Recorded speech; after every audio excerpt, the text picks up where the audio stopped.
नमस्कार दोस्तों, इस समय मौजूद हैं दिल्ली के झटीकरा रोड पर। आपको बता दें भारी दिल्ली लगता है मटियाला विधानसभा, और यहाँ पर सुभाष कश्यप जी ने आज वीरांगना फूलन देवी जो जमीनी स्तर से उठकर सांसद तक बनी, आज उनको श्रद्धांजलि दी जा रही है। आज उनका श्रद्धांजलि का दिवस है और इस मौके पर उनके परिवार के सभी लोग यहाँ दिल्ली में पहुंचे हुए हैं।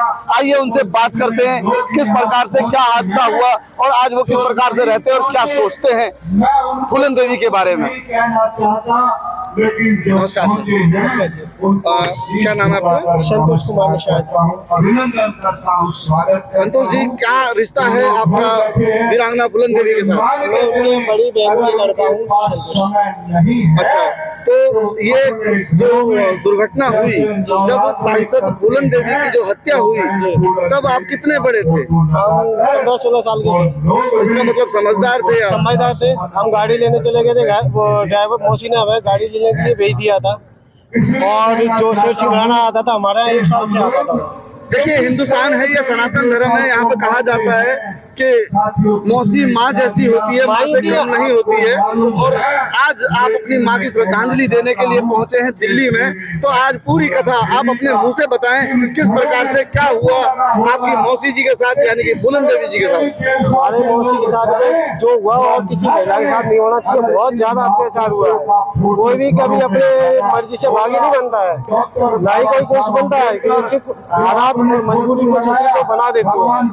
उनको रहने खाने पीने के लिए इतना तंग कर दिया, उनके साथ इतना शारीरिक से तंग करना। उसके बाद में इन्होंने अपना कदम उठाया है।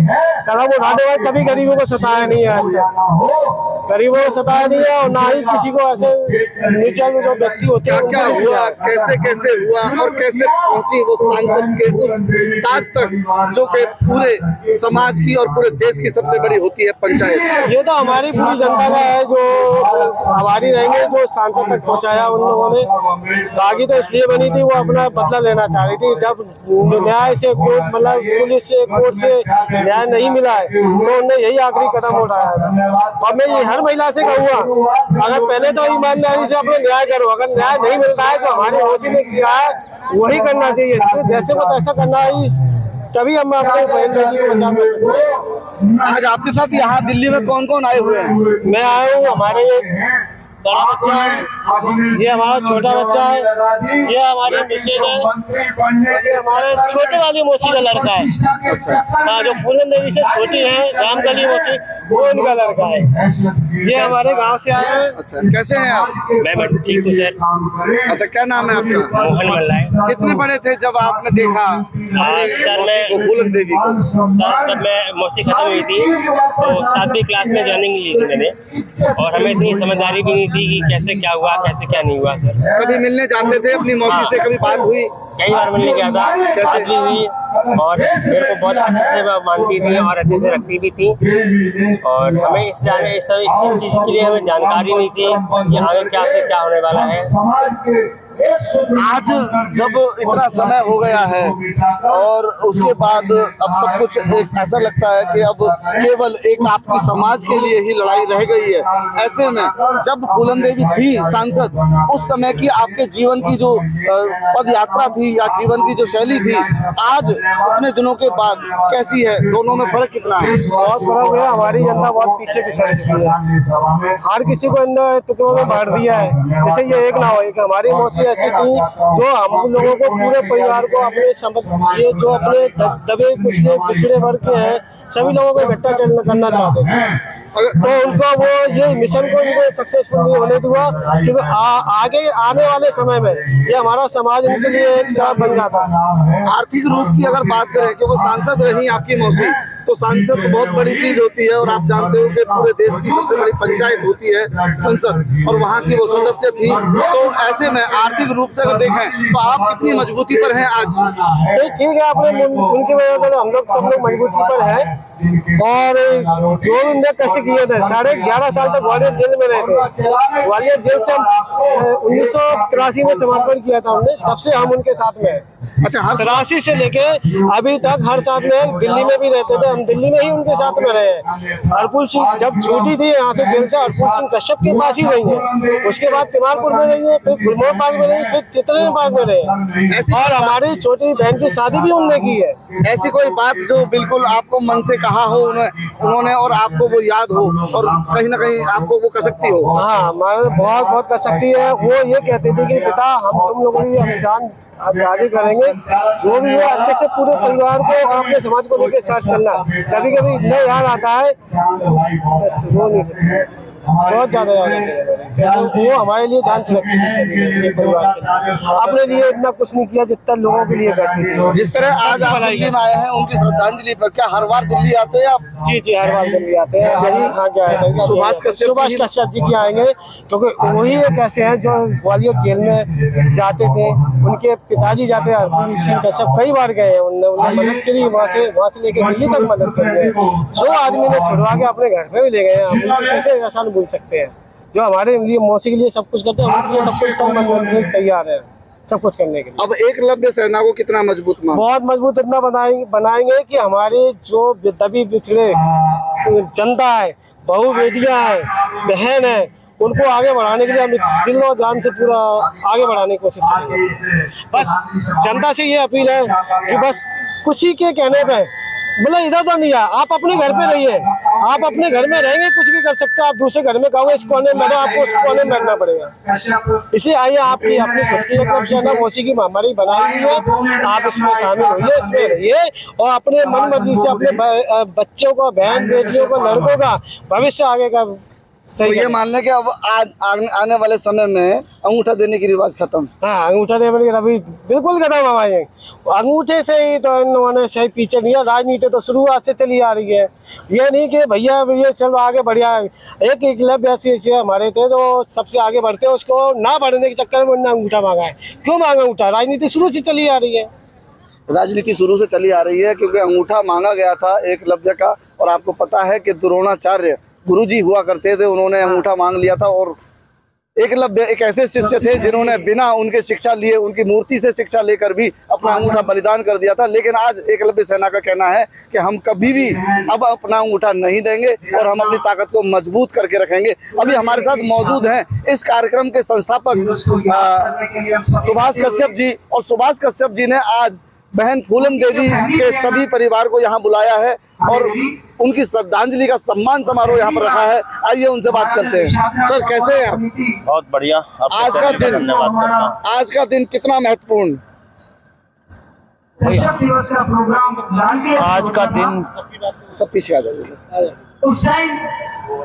आज का दिन कश्यप समाज के लिए और दलित दबे कुचले समाज के लिए एक मिसाल का दिन है। कोई देवी देवता हमने देखा नहीं,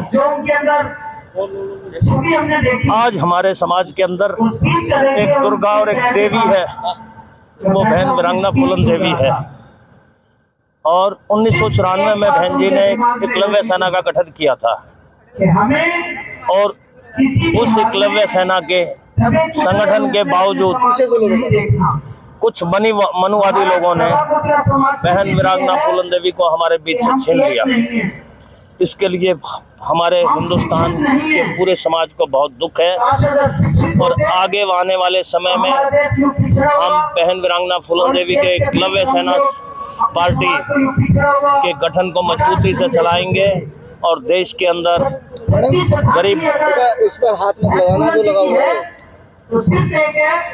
कि हम एक सूत्र में दूसरे फोन को छोड़ दे भाई।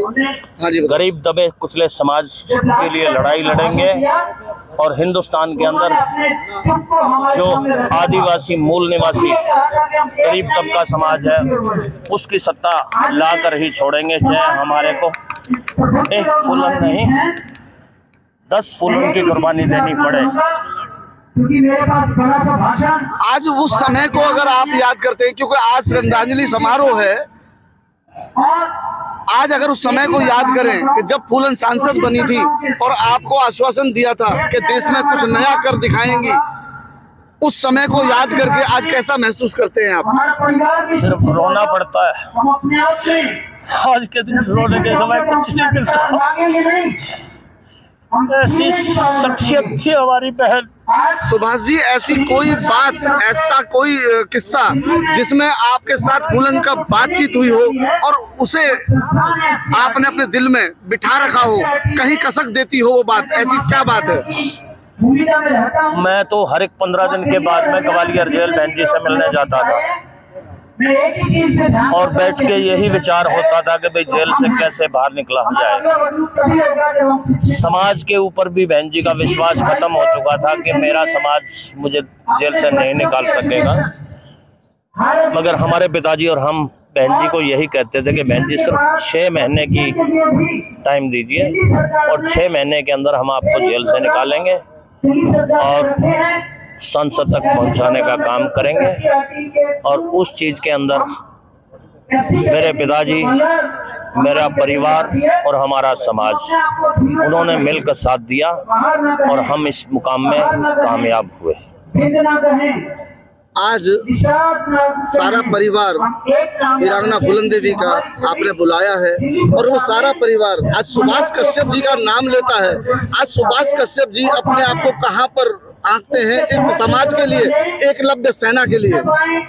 मैं पूरे समाज का धन्यवाद करता हूं, मैं गर्व महसूस करता हूं। अब पूरे परिवार ने मुझे इतना सहयोग किया। अब जो मेरे श्रद्धांजलि दिवस में अपने बीवी बच्चों समेत हाजिर हुए हैं, इनका मैं हमेशा के लिए आभारी रहूंगा और मेरा पूरा समाज इनके लिए आभार व्यक्त करेगा। आज अपने एकलव्य समाज को, एकलव्य सेना को क्या आश्वासन देते हैं कि अगले श्रद्धांजलि समारोह तक आप क्या कर दिखाएंगे उनके लिए और कैसा रहेगा आपका संगठन? एकलव्य सेना पूरे हिंदुस्तान के अंदर दबे कुचले समाज की लड़ाई लड़ेगा और जहां भी किसी समाज के व्यक्ति के साथ में ऐसा अत्याचार होता है, दलित शोषित के साथ अत्याचार होता है, एकलव्य सेना जाकर डटकर उसका मुकाबला करेगी, संघर्ष करेगी और हर संभव उसकी कोशिश कर मदद करने की कोशिश करेगी। आज फूलन देवी जी के परिवार के लिए क्या शब्द आप रखते हैं? मैं परिवार से सिर्फ यही निवेदन करता हूं, अगर मेरे साथ मिलकर संघर्ष करो, बहन वीरांगना फूलन देवी के सपने को साकार करें। इसी उम्मीद के साथ मैं इन लोगों के साथ जुड़ा हूं और आगे जुड़ के पूरे देश के अंदर बहन जी के मिशन को कामयाब करेंगे। बहन जी के मिशन को कामयाब करने का बीड़ा उठाया है सुभाष कश्यप जी ने। सुभाष कश्यप जी का कहना है कि आज ये जो परिवार वीरांगना फूलन देवी का मुझे मिला है और मेरे साथ खड़ा है, इस परिवार के साथ मैं हमेशा खड़ा रहूंगा और हमेशा इस परिवार का साथ दूंगा और कोशिश करूंगा कि अब एकलव्य सेना को इतना मजबूत किया जाए जो देश में बहुत कुछ बदलाव हो जाए। हमारे मामा जी बहुत मानते हैं उनको। अच्छा, आप अपना परिचय दें। I'm only know only English. Okay, English में अपना परिचय दें। Today, Eklavya Sena is organizing the 23rd death anniversary of Phulan Devi. So one side, today the whole India is raising. They are expecting Phulan Devi. Once again, the Phulan Devi is need for this country. Because of the Manipur incident, from Kashmir to Kanyakumari, Gujarat to Assam, every ladies are having Phulan Devi's photo in their hand. So now it is a time, because Phulan Devi told who is your enemy and who is your friend. Our people, chamchas, our own people, chamchas, are associating with our enemies. Who killed Phulan Devi? The Congress killed the Phulan Devi. BJP killed the Phulan Devi. But what our people are doing? They are associating with BJP, they are associating with Congress, and they are licking the boot of these people. So those people are not, Congress will never observe Phulan Devi. But now हाँ, एकलव्य सेना Eklavya Sena is our people, na? They are our people. That's what we are observing. Whether BJP is observing or Congress is observing, they never give a respect to the Pulan Devi. But why our people are there? They are like a chamchas. Next time election Yes, next time election we will show our own strength. Pulan Devi strength. Our whole India need a Pulan Devi.